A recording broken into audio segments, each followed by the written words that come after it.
नमस्कार दर्शक बंधु जय जगन्नाथ। आज फेब्रुआरी 20 तारिख गुरुवार।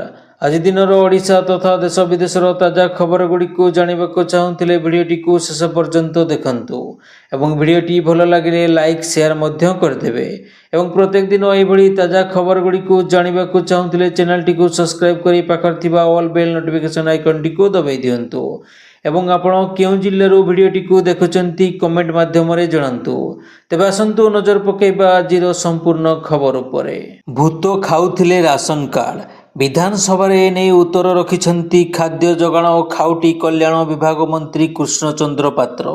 राज्य में 3,28,932 जन मृत व्यक्ति नाँ उठुला राशन। केन्दुझर में अधिक मृत व्यक्ति राशन चाउल उठाउथिले। अन्यपटे राज्य में EKYC जांच समय 16,184 जन अयोग्य परिवार राशन कार्ड हाथाई नहीं तथ्य देइछंती जोगाण मंत्री। परवर्ती खबर दिल्ली पाइला नुआ मुख्यमंत्री रेखा गुप्ता हेले दिल्लीर मुख्यमंत्री। विधायक दल बैठक पर नाम घोषणा ना घोषणा पर रेखा गुप्ता हाथ में रहिबो दिल्लीर शासन भार। बहु कल्पना जल्पना पर शेष में रेखा नाँ बाजिला मुख्यमंत्री मोहर। तेबे गतकाली मुख्यमंत्री ना घोषणा नहीं जोरदार चलीथिला मानस मंथन। दिल्ली बीजेपी मुख्यालय हलचल होइथिला आउ शेष में दिल्ली दरबार पर मुख्यमंत्री ना घोषणा होइछि। आज हेबो रामलीला मैदान रे नुआ मुख्यमंत्री शपथ समारोह। परवर्ती खबर आसुछि वर्षा पुणी भिजिबो ओडिशा। पश्चिम झड़ सह ट्रफ लाइन सक्रिय रही। यार प्रभाव में फेब्रुआरी 20 रु 23 तारिख अर्थात गुरुवार ठारू रविवार पर्यंत राज्यर केतेक स्थान में वर्षा हेबा नै बुधवार पाणीपाग विभाग पक्षर सूचना मिली। अर्धाधिक जिले में वर्षा संभावना रही। बिजुली घड़घड़ी सह झड़ वर्षा नहीं पाणीपाग विभाग पक्षर सतर्क सूचना जारी करा जायछि। केन्दुझर मयूरभंज बालेश्वर को वर्षा पाई ऑरेंज वार्निंग जारी करा जायछि। परवर्ती खबर 10 वर्ष पर संशोधन हेबो जमी पट्टा। पूर्व सरकार मध्य पट्टा अपडेट करने को उद्यम करथिले हेले तहसीलदार मानसिकता कामर चाप और मानव संबल अभाव जोगु यह संभव हो पारि नथिला। एबे बीजेपी सरकार पुणी थरे जमी पट्टारे असल मालिकों नाम रखिबाकू उद्यम आरंभ करिछि। राजस्व विभाग पक्षर जारी होइछि स्वतंत्र एसओपी। निर्दिष्ट समय मध्य स्थिर होइछि। एडीएम जिला स्तर में और उपजिलापाल सब डिविजन स्तर में नोडाल ऑफिसर भावे काम करिवे। परवर्ती खबर दायित्व नेले देशर नवनियुक्त मुख्य निर्वाचन कमिशनर ज्ञानेश कुमार गुप्ता। विधिबद्ध भावे से गतकाली तांकर दायित्व ग्रहण करिसेंती। देशर 26तम सीईसी भावे पद संभाळिसेंती ज्ञानेश कुमार। से पूर्वतन सीईसी राजीव कुमार को स्थान नैछंती। परवर्ती खबर आसंता कालिठू मैट्रिक परीक्षा। एथिपई बोर्ड पक्षर व्यापक प्रस्तुति चलीछि। परीक्षा पूर्व आज ड्राई रन कराजिबो। एने बोर्ड सभापति श्रीकांत तराई सूचना देइछंती। 600 परीक्षा केन्द्र लाइव देखिपारे बोर्ड। केवल सेंट्रल सुपरिटेडेंट एवं ऑब्जर्वर मोबाइल को व्यवहार करिहेबो। परवर्ती खबर झारखंड हेमंत सोरेन सरकार बड़ निष्पत्ति नैछंती। राज्य में गुटखा पान मसला आदि उपरे संपूर्ण भावे बैन लगाई दिया जाइछि। स्वास्थ्य विभाग पक्षर नोटिफिकेशन जारी करा जाइछि। एभली निर्देश पर झारखंड बजार में कौनसी नाम तंबाकू व निकोटिन युक्त गुटखा एवं पान मसलार निर्माण गच्छित बिक्री एवं वितरण उपरे प्रतिबंध लगाई दिया जाइछि। राज्य पक्षर लगा जाइथिबा एही प्रतिबंधक नोटिफिकेशन जारी हेबार तारीखर आगामी 1 वर्ष जाए प्रभावी रहिबो। स्थितिर समीक्षा पर प्रतिबंधकर अवधि को आग को बढ़ाई दिया जिवो। परवर्ती खबर आम देश में प्रतिवर्ष लक्ष लक्ष लोक कर्कट रोगर शिकार होती। आउ देश में बढ़ुथिबा कर्कट रोग मामला को दृष्टि रखी केंद्र सरकार एक बड़ पदक्षेप नैछंती। महिला मानक ठारे कर्कट रोग को रोकिबा पई खूब शीघ्र एक स्वतंत्र टीका उपलब्ध हेबो। मंगलवार दिन एक सांबादिक सम्मेलन में केंद्र स्वास्थ्य परिवार कल्याण एवं आयुष मंत्री प्रताप राव यादव यही सूचना देइछंती। से कहिछंती जे एही टीका आगामी 5 रु 6 मास मध्य उपलब्ध हेबो एवं यह 9 रु 16 वर्ष बयसर झियो माननकु दिया जिवो। एही टीका महिला मानक ठारे देखा जाउथबा साधारण प्रकार कर्कट, स्तन कर्कट, मुख कर्कट एवं गर्भाशय कर्कट विरुद्ध रे सुरक्षा प्रदान करिवो। एही टीका उपरे ଗବେଷଣା ପ୍ରାୟ ସମ୍ପୂର୍ଣ୍ଣ ହୋଇଛି ଏବଂ ଏହାର ପରୀକ୍ଷଣ ଅନ୍ତିମ ପର୍ଯ୍ୟାୟରେ ଅଛି।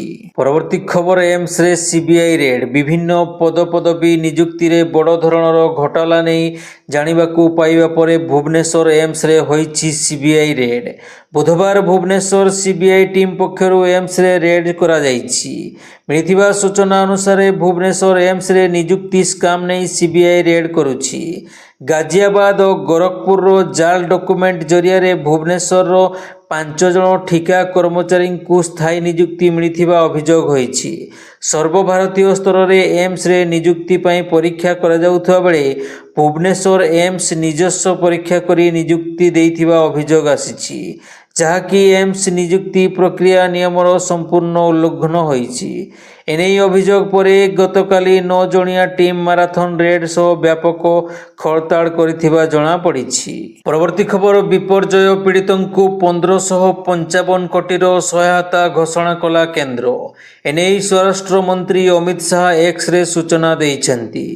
କେନ୍ଦ୍ର ସ୍ୱରାଷ୍ଟ୍ର ମନ୍ତ୍ରୀ ଅମିତ ଶାହାଙ୍କ ଅଧ୍ୟକ୍ଷତାରେ ଗଠିତ ଏକ କମିଟି 2024ରେ ବନ୍ୟା, ଆକସ୍ମିକ ବନ୍ୟା, ଭୂସ୍ଖଳନ ଏବଂ ଘୂର୍ଣ୍ଣିଝଡ଼ ଦ୍ୱାରା ପ୍ରଭାବିତ 5ଟି ରାଜ୍ୟକୁ ଜାତୀୟ ବିପର୍ଯ୍ୟୟ ପ୍ରତିକ୍ରିୟା ପାଣ୍ଠି NDRF ଅଧୀନରେ 1554.99 କୋଟି ଟଙ୍କାର ଅତିରିକ୍ତ କେନ୍ଦ୍ରୀୟ ସହାୟତା ମଞ୍ଜୁର କରିଛନ୍ତି।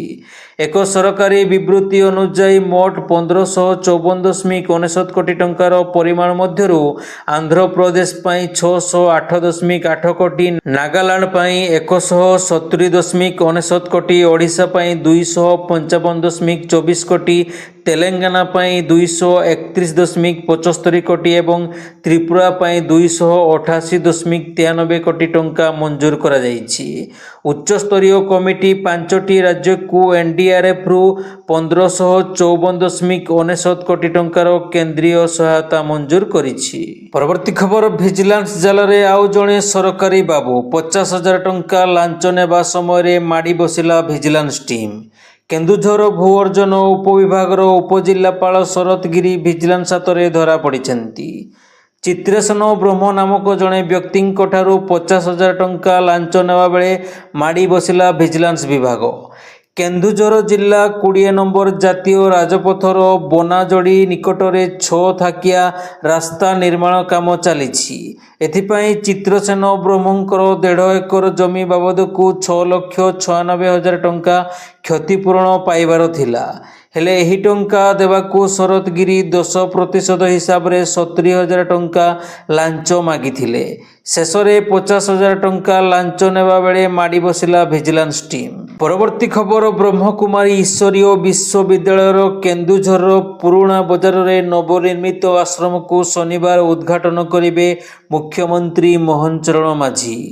ବୁଧବାର ଏକ ସାମ୍ବାଦିକ ସମ୍ମିଳନୀ କରି ସୂଚନା ଦେଲେ କେନ୍ଦୁଝର କେନ୍ଦ୍ରର ସଞ୍ଚାଳିକା ବ୍ରହ୍ମକୁମାରୀ ବିନ୍ଦୁ ଏବଂ ବଡ଼ବିଲ କେନ୍ଦ୍ରର ସଞ୍ଚାଳିକା ବ୍ରହ୍ମକୁମାରୀ ଜୟନ୍ତୀ। ପରବର୍ତ୍ତୀ ଖବର, ଶିକ୍ଷାବର୍ଷ 2026-27ରୁ କେନ୍ଦ୍ରୀୟ ମାଧ୍ୟମିକ ଶିକ୍ଷା ବୋର୍ଡ CBSE ବୋର୍ଡ ପରୀକ୍ଷା ବର୍ଷକୁ 2 ଥର ଆୟୋଜନ କରାଯିବ। ଏହାର ଡ୍ରାଫ୍ଟ ଖୁବ୍ ଶୀଘ୍ର ଜାରି କରାଯିବ। ଖୁବ୍ ଶୀଘ୍ର ଏହାର ଡ୍ରାଫ୍ଟ ଜାରି କରାଯିବ ଏବଂ ସେ ନେଇ ଲୋକଙ୍କଠାରୁ ପ୍ରସ୍ତାବ ମଗାଯିବ। ସେହିପରି CBSE ବୈଷୟିକ ପାଠ୍ୟକ୍ରମ ମଧ୍ୟ ଆରମ୍ଭ କରିବ। କେନ୍ଦ୍ର ଶିକ୍ଷାମନ୍ତ୍ରୀ ଧର୍ମେନ୍ଦ୍ର ପ୍ରଧାନଙ୍କ ଅଧ୍ୟକ୍ଷତାରେ ହୋଇଥିବା ବୈଠକରେ ଏହି ନିଷ୍ପତ୍ତି ନିଆଯାଇଛି। ଏହି ଉଚ୍ଚସ୍ତରୀୟ ବୈଠକରେ CBSE ଗ୍ଲୋବାଲ ସ୍କୁଲମାନଙ୍କର ଅଧିକାରୀ ଏବଂ ପ୍ରତିନିଧିମାନେ ସାମିଲ ଥିଲେ।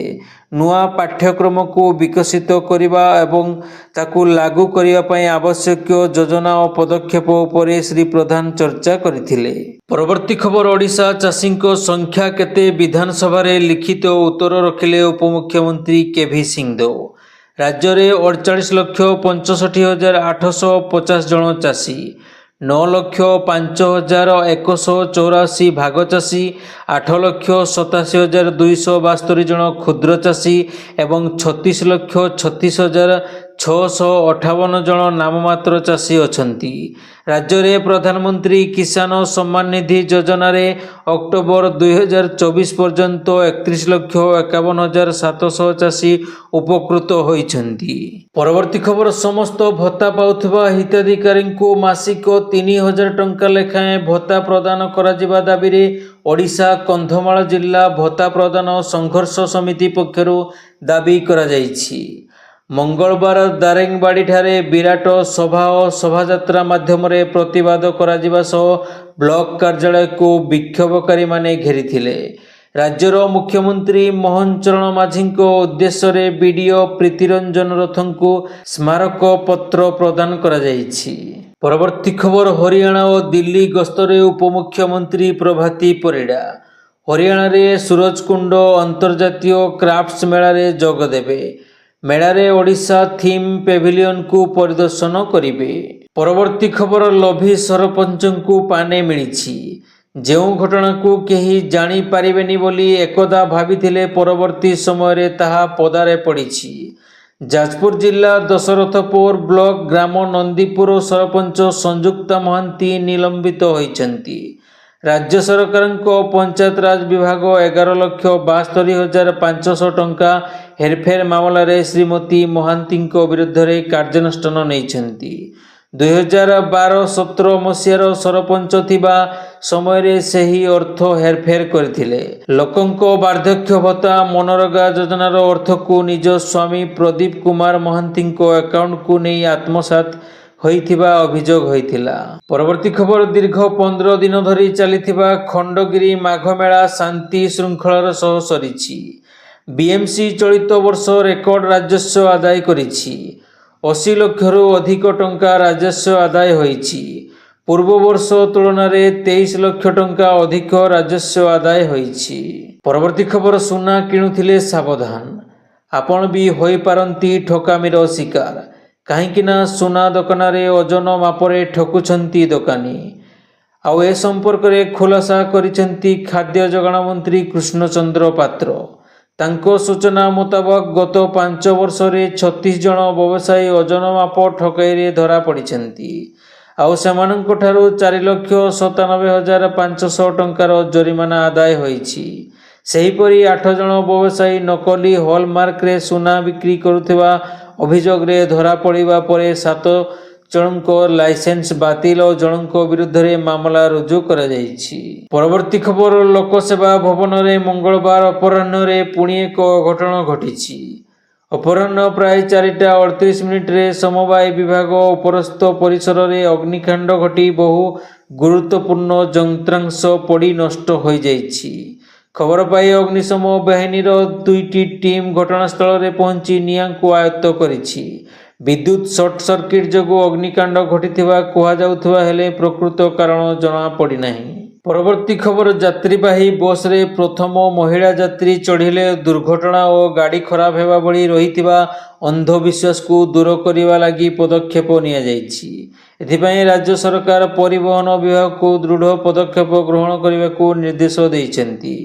ସେହି କ୍ରମରେ ପରିବହନ ବିଭାଗର ବରିଷ୍ଠ ଅଧିକାରୀମାନେ କଟକ ନେତାଜୀ ବସ୍ ଟର୍ମିନାଲରେ ହଠାତ୍ ପହଞ୍ଚି ଯାଞ୍ଚ କରିଥିଲେ। ବସ୍ରେ ପ୍ରଥମେ ମହିଳା ଯାତ୍ରୀ ଚଢ଼ିବାର ବ୍ୟବସ୍ଥା କରିଥିଲେ। ଏହି ଯାଞ୍ଚ ଆଗାମୀ ଦିନରେ ରାଜ୍ୟର ସମସ୍ତ ବସ୍ଷ୍ଟାଣ୍ଡରେ କରାଯିବ ବୋଲି ପରିବହନ ବିଭାଗ ପକ୍ଷରୁ ନିଷ୍ପତ୍ତି ନିଆଯାଇଛି। ପରବର୍ତ୍ତୀ ଖବର, ନେପାଳ ଛାତ୍ରଙ୍କ ସହ କଥା ହେଲେ ମୁଖ୍ୟମନ୍ତ୍ରୀ, ଦେଲେ ବଡ଼ ପ୍ରତିଶ୍ରୁତି। ଭୁବନେଶ୍ୱର କିଟ୍ କାଣ୍ଡକୁ ନେଇ ସାରା ରାଜ୍ୟ ରାଜନୀତି ସରଗରମ ରହିଛି।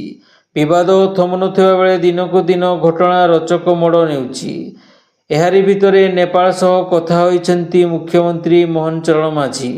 ନେପାଳ କାଉନସିଲର ସଞ୍ଜୀବ ଦାସବର୍ମା, ନବୀନ ରାଜ ଅଧିକାରୀଙ୍କ ସହ କଥା ହେଲେ ମୁଖ୍ୟମନ୍ତ୍ରୀ। ଏଥିସହ ନେପାଳ ଛାତ୍ରଙ୍କ ସହ ମଧ୍ୟ ମୁଖ୍ୟମନ୍ତ୍ରୀ କଥା ହୋଇଛନ୍ତି।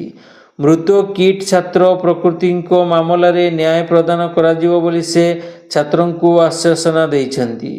ସେ କହିଛନ୍ତି, କିଟ୍ କ୍ୟାମ୍ପସରେ ଖୁବ୍ ଶୀଘ୍ର ଶାନ୍ତି ଫେରିବ। ନେପାଳୀ ଛାତ୍ରମାନଙ୍କୁ କ୍ୟାମ୍ପସରୁ ଫେରି ସେମାନଙ୍କ ପାଠପଢ଼ା ପୁଣି ଆରମ୍ଭ କରନ୍ତୁ ବୋଲି ମୁଖ୍ୟମନ୍ତ୍ରୀ ଅପିଲ କରିଛନ୍ତି। ଭିଡ଼ିଓଟିକୁ ଶେଷ ପର୍ଯ୍ୟନ୍ତ ଦେଖିଥିବାରୁ ଧନ୍ୟବାଦ।